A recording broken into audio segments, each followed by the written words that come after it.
ago vambadye vakadzinga mwana wavo papurasi pavo ane mukadzi ane nhumbu yakura so akanorora munda makuti manga agara pandikauya hadzi vakamuteera munda imomo vabva vamudzinga futi abva azonorora musango rekuseri kwedzimba dzavo ndopandikauya machipisa akabva nditi mwana wokuambadye arida kukuonai ndopaakandikumbira kuti baba ndo nyaya yangu yakamira so ndipewo kugara ndakati steni dzimba dziripo chuza yaunoda zvino steni uye kuyenga ari papurasi pangu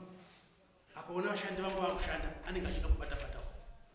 ini as a result pandinobva kuharare ndine magrosari nekuti ndinotengera vashandi vangu magrosari ndotenga mafuta ekubikisa sipo yekuwachisa sipo yekugezesa shuga flour nemaraisi ndakungomupawo sokunge anokubata-batawo nevashandi nevakomana vangu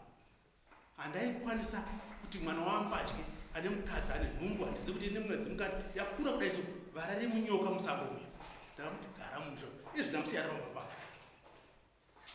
pandotambisa vashandi vangu haasi kundiimploya handakumuimploya ndokumupo kuti ararame